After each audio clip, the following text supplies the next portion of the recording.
प्राचीन भारत में शिक्षा का एक उद्देश्य था सामाजिक कुशलता की उन्नति।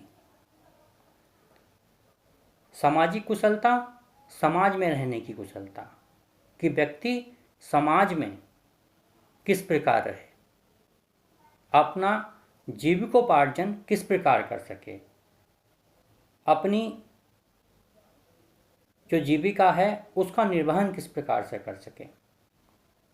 इसलिए विद्यार्थियों को उनकी रुचि और वर्ण के अनुसार उनको उद्योग चुनने की या व्यवसाय चुनने की स्वतंत्रता दी जाती थी और उसी प्रकार उनको शिक्षा दी जाती थी।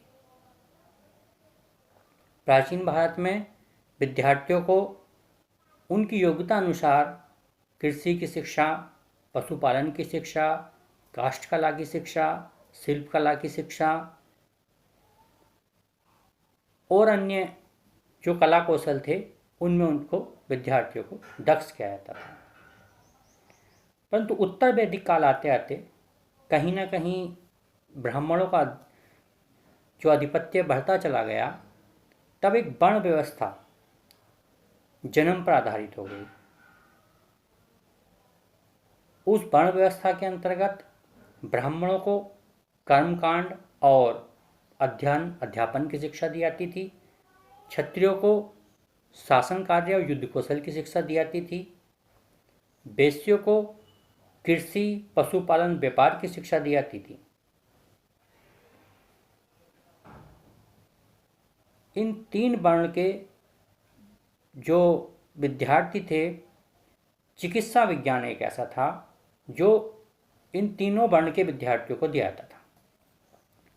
और अंतिम वर्ण जो शूद्र था, उनको उत्तर वैदिक काल में शिक्षा से वंचित कर दिया गया,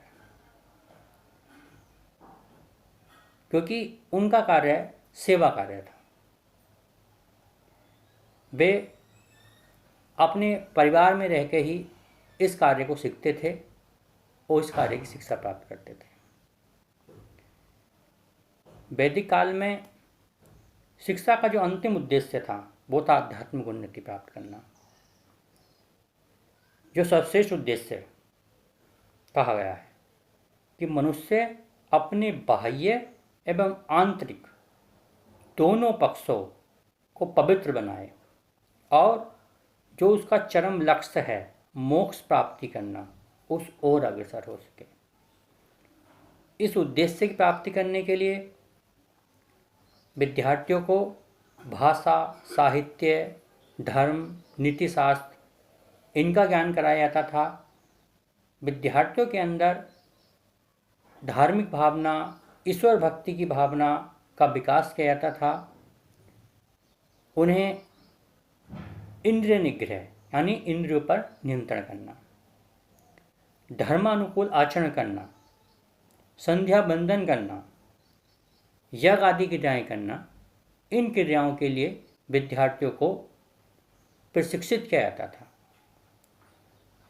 जिससे कि विद्यार्थी इन सारी क्रियाओं को सीख सकें और अपने भावी जीवन में इन सबको